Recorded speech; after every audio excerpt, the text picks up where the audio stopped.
Kolkata police ফ্ল্যাটে ঢুকেছিল, তারা কোনো লাশ সেখানে পায়নি বলে আমাকে আমাদের মিশন কলকাতায় ডেপুটি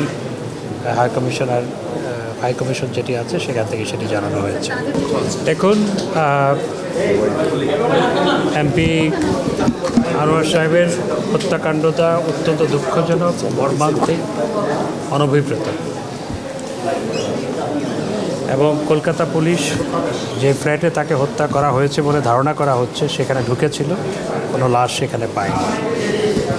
তবে হত্যাকাণ্ডের মূল হোতাকে এবং কয়েকজনকে গ্রেপ্তার করা হয়েছে, ডিবি গ্রেপ্তার করেছে এবং কলকাতা পুলিশও দুজনকে গ্রেপ্তার করেছে। তদন্ত চলছে কিভাবে এই হত্যাকাণ্ড ঘটানো হয়েছে।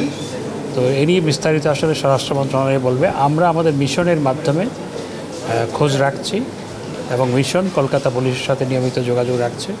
আমাদের এন্ড থেকে স্বরাষ্ট্র মন্ত্রণালয়ের মাধ্যমেও যোগাযোগ রাখা হয়েছে। তো সুতরাং বিষয়টি তদন্তাধীন, এর চেয়ে বেশি কিছু আমি বলতে পারি। দেখুন, বিষয়টা তদন্তাধীন, এখনও কোনো লাশ তো পাওয়া যায়নি। তো সেই কারণে কলকাতা পুলিশ ফ্ল্যাটে ঢুকেছিল, তারা কোনো লাশ সেখানে পায়নি বলে আমাকে আমাদের মিশন কলকাতায় ডেপুটি হাই কমিশন যেটি আছে সেখান থেকে সেটি জানানো হয়েছে। দেখুন, এই ঘটনা তো অত্যন্ত দুঃখজনক। আমি যেহেতু এটি একটি স্বরাষ্ট্রমন্ত্রী মহোদয় বলেছেন এটি একটি পরিকল্পিত হত্যাকাণ্ড, তো সুতরাং এখানে এটি দুই রাষ্ট্রের বিষয় নয় আসলে। ওয়ালটন ফ্রিজ কিনে অনেকের মতো আপনিও হয়ে যেতে পারেন মিলেনিয়াল, সেরা পণ্যের সেরা অফার। দেখুন, আমি ওটা পুরোটা না দেখে আমি একটা ডয়েচে ভেলের একটা চ্যানেলের একটা ডকুমেন্টারির উপর আমি মন্তব্য করতে চাই না। প্রথমে আমার নিজের দেখতে হবে, প্রথমে আমার দেখতে হবে।